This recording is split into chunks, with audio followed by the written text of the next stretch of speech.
étant donné, on a déjà vu ce qu'est un phaseur. Maintenant, on va voir d'où proviennent les deux quantités J oméga L et 1 sur J oméga C. D'accord? Et pour ça, j'ai gardé le rappel mathématique.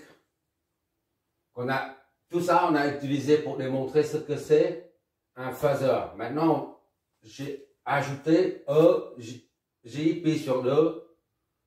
Pi sur 2, c'est en radians, équivaut à 90 degrés. Et tout ça est égal à J. J au carré égale à moins 1. Ce sont des résultats qu'on a vus pendant la première vidéo. D'accord? On va utiliser tout ça pour voir d'où proviennent ces deux quantités-là. Bon, maintenant, soit deux composantes. La bobine d'inductance L et le condensateur de capacitance ou capacité C. D'accord? INT, c'est le courant qui passe par la bobine. Tandis que VCT, c'est la tension, la différence de potentiel aux bornes du condensateur. D'accord?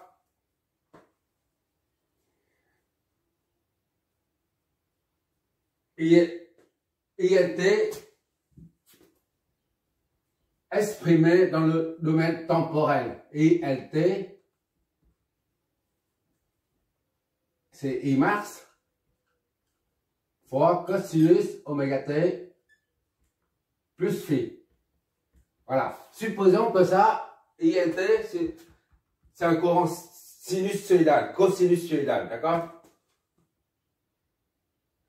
Oui. À vrai dire, il n'y a qu'une seule fonction. Cosinus. Le cosinus. Et le sinus, c'est le translaté de cosinus. De 90 degrés. C'est tout.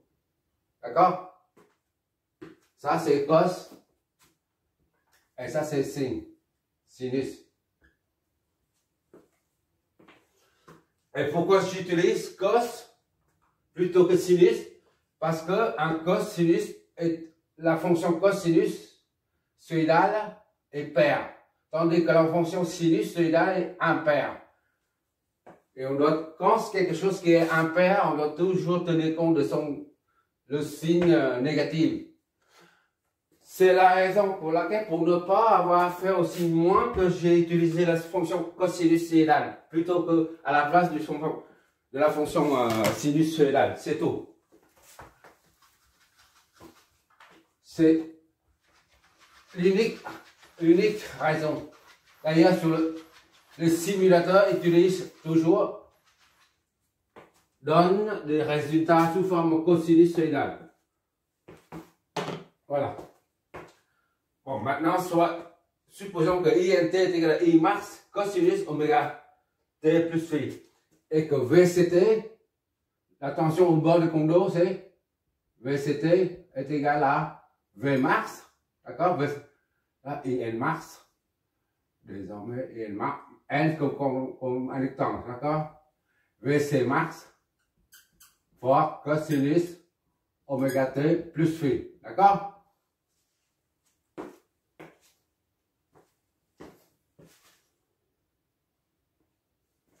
Or, comme tu sais que la tension aux bornes d'une bobine, or, VNT, on a appliqué plusieurs fois cette formule-là. VNT est égal à l'inductance L fois D INT sur DT. D'accord? Est égal à L fois INT prime. D'accord? Et pour... Je m'éloigne tout le temps. Et VC... Et ICT. Et ICT est égal à C dVCT. CT sur ET. C'est-à-dire est égal à C fois V CT prime. D'accord? C'est juste un rappel.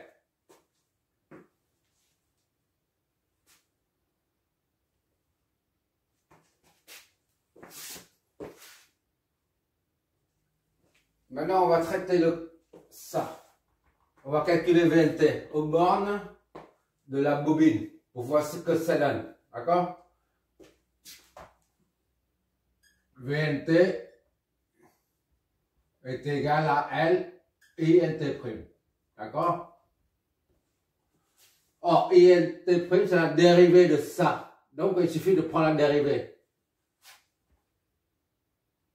Or, INT' est égal à ça, qui sera dérivé. IN max, c'est une constante, d'accord? Dérivée de cosinus, ça donne moins sinus, d'accord? Fois oméga fois moins sinus oméga t plus phi.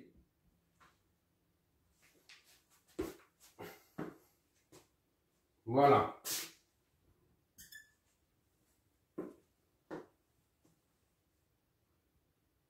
Ça fait quoi en fait? Ça fait moins oméga I max, IL max, oméga IL max fois moins sinus oméga t plus phi. D'accord? Or, ça là, de plus, hein, moins sinus oméga t plus phi est égal à cosinus oméga t plus phi plus 90 degrés. C'est une formule, hein.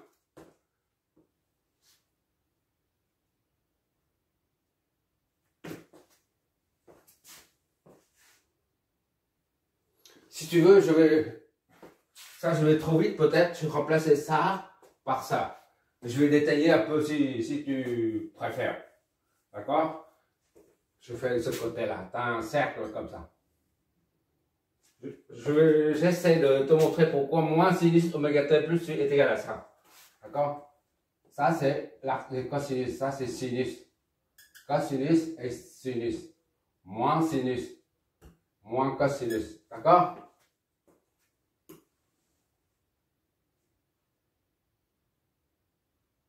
Bon, maintenant, c'est phi ici. Voilà. Phi. Tac. Cosinus phi ou sinus phi. Tu prends sinus phi, par exemple. Ça, c'est cos, là. Ça, c'est phi, là. C'est sinus ici. Il faut du rouge. Voilà. Ça, c'est sinus. Sinus phi. Ça peut être 0,2, 0,3, 0,5, peu importe. D'accord? Et moins sinus phi, qu'est-ce que ça nous donne en fait? Ça, c'est sinus phi. Si tu affectes un signe moins, et ça devient, ça descend en bas, ça devient ça. Moins sinus phi se trouve ici. D'accord? Ça, c'est moins sinus phi.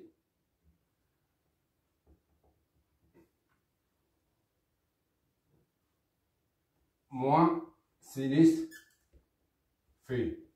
Jusque là, c'est bon.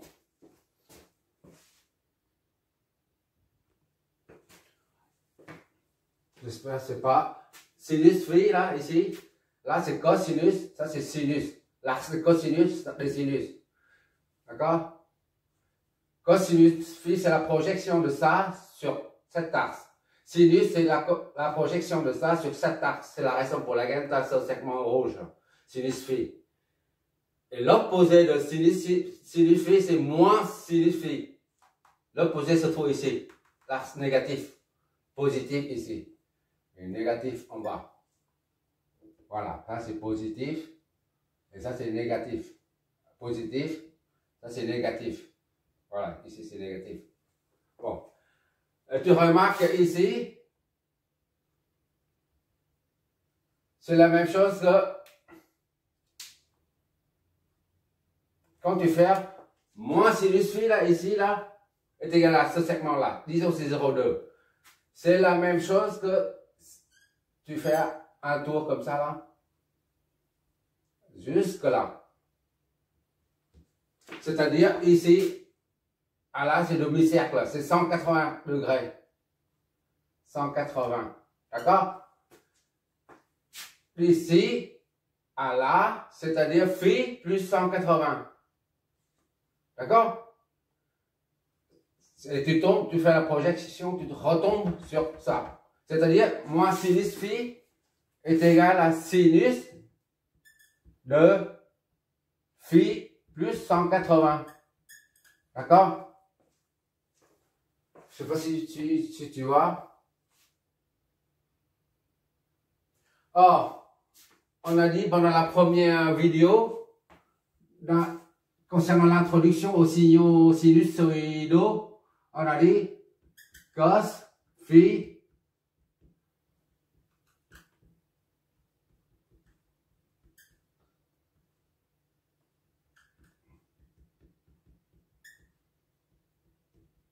voilà, cos sinus phi est égal à sinus phi plus 90 et sinus phi est égal à cos moins 90, plus 90 en haut, moins en bas. D'accord? Bah, il suffit d'appliquer ça. Au lieu d'avoir sinus phi, t'as sinus phi 4. Disons ça c'est A. Je suis en train d'essayer d'expliquer ça. Hein. A, au lieu d'avoir phi, t'as phi plus 180. Sinus de phi plus 180 est égal à cosinus. Au lieu d'avoir phi, on a toujours phi moins 90, d'accord? Phi plus 180, d'accord? Tu remplaces phi. Au lieu d'avoir phi, on a phi 180. Ici, c'est pareil. Au lieu d'avoir phi, tu mets phi, c'est 180. Et moins, tu remets. D'accord? Donc, sinus phi plus 180 est égal à cosinus de phi plus 90. D'accord? Tu réduis ça. Or, ça, là, est égal à ça, là. Donc, c'est moins sinus phi est égal à cosinus phi plus 90.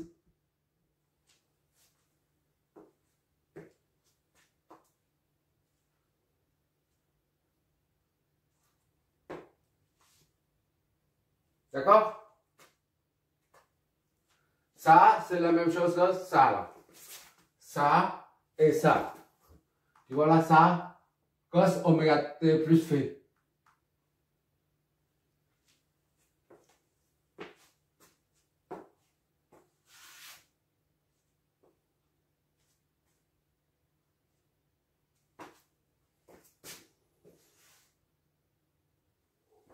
Donc maintenant, revenons à cette expression-là. Au lieu de... Ça, c'est une formule. Ça, c'est la formule trigonométrique là, que j'ai appliquée ici. En fait, au lieu d'avoir phi, tu remplaces par oméga t plus phi. Ça fait moins sinus oméga t plus phi. D'accord? Au lieu d'avoir phi, tu as ça. Donc, est égal à cosinus de... Au lieu d'avoir phi, tu as ça. Oméga t plus phi. D'accord? Et plus 90. Et bien, tu vois là, c'est la même chose. D'accord? Je vais effacer ça. Maintenant, on va exprimer VNT en fonction de ça et ça. VNT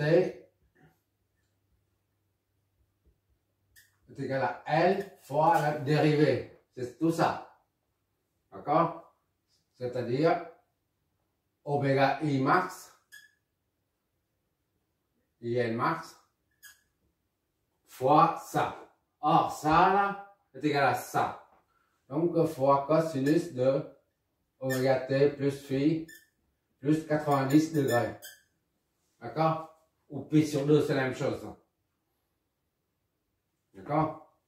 Maintenant, essayons, comme on a déjà vu, ce qu'est un phaseur. C'est quoi un phaseur? Donc maintenant, il va falloir mettre ça sous forme de phaseur. Parce qu'on raisonne en termes de phaseur. D'accord?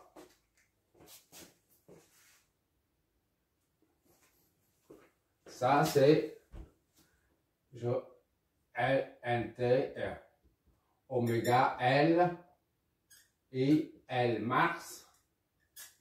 D'accord? Sous forme phaseur. On ne met pas WT, oméga T, juste l'angle. D'accord? C'est-à-dire phi plus 90. Ça, c'est la tension qui est exprimée sous forme de phaseur. Et ça est aussi égal à VNT oméga L fois IL max. Et L max, c'est I, le module est égal à I L max. D'accord?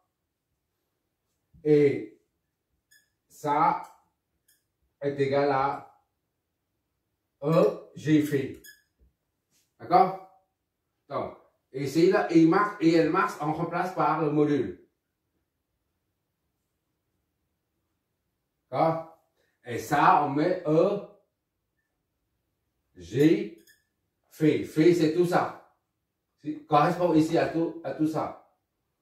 Phi plus 90. D'accord? VNT, je vois toujours. Ok, on voit toujours.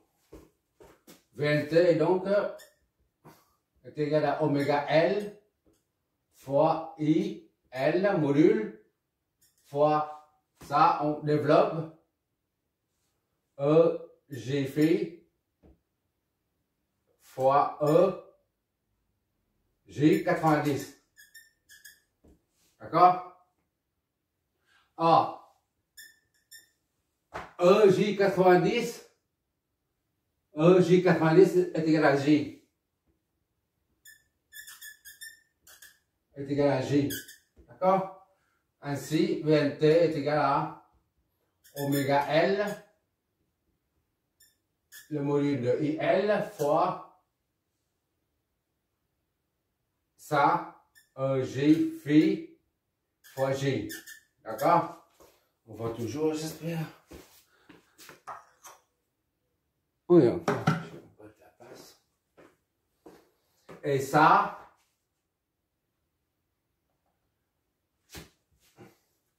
or, J phi est égal à ça. D'accord? Ainsi donc, VNT est égal à oméga J ici, là, on met devant. J oméga L fois I, le module, là, et on remplace ça là par ça. D'accord? Et or, ça, c'est un nom complexe là. Le phaseur là. En termes de phaseur, c'est VL est égal à J oméga L fois le phaseur de I.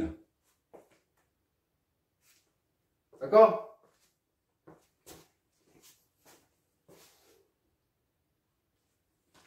Et quand on parle de phaseur, la quantité E, J, oméga T est sous-entendu. D'accord? Ce terme est implicite. Parce qu'un phaseur dépend toujours de la fréquence. Un phaseur, c'est un nombre complexe, la partie réelle du nombre complexe, dépendant de la fréquence. D'accord? On a dit, on peut exprimer IT est égal à I comme ça, là, phi, où E, J, oméga T est présent. D'accord? Ça, c'est IT. Et ça, c'est le phaseur. C'est juste un petit rappel. Bon, maintenant, on voit ce que c'est, ce que ça signifie. On peut maintenant comparer ça à la loi d'Ohm. Pour voir ce que c'est. Or, U, la loi d'Ohm nous dit U est égal à RI. D'accord? Soit R est égal à U sur I. D'accord? Et ici, VL sur I sur I. Ça, c'est l'IL, hein. J'ai oublié chaque fois. IL, d'accord. Voilà. Est égal à J oméga N. Ça prend la place de la résistance. Quand il y a la pulsation, ça représente la résistance, entre guillemets, que l'on appelle, que l'on baptise réactance. Réactance. Et dans notre cas, comme il s'agit d'une bobine, on dit réactance inductive. Tout simplement. Là, voilà, nous, on vient juste de montrer ce que c'est un J oméga L. C'est le phaseur de tension, c'est le rapport, c'est le quotient entre le VL sur IL. Du phaseur tension sur le phaseur de courant. D'accord? Voilà. De même, on va montrer d'où ça vient, J1 sur J oméga C. D'accord? Je vais effacer un peu. Oui, avant de faire la même chose pour la tension au bord du condensateur, j'ai encore un autre truc, j'ai oublié de dire ici. Ça, si on laisse pris sous la forme phaseur, ça donne I. D'accord? Phi. Sous forme de phaseur. D'accord?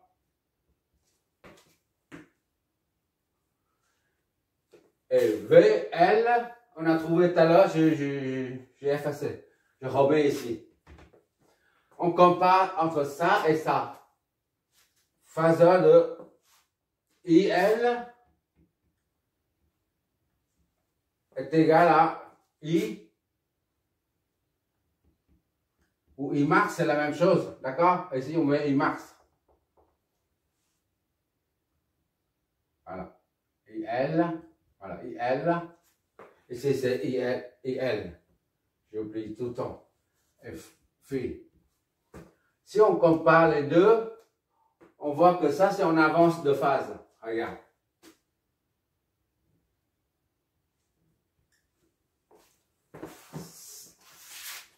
Pour pouvoir reconnaître la phase et le déphasage entre les deux signaux, on commence par l'angle de départ, c'est-à-dire phi. Disons, on commence par décider INT, c'est-à-dire phi. INT qui est comme ça. Disons IN tout court. Bon, on note l'angle phi. C'est-à-dire, le courant I commence à l'angle départ à phi, d'accord? Et après, VN, ça vient après. Là. Plus 90, phi, plus 90. 90, c'est là.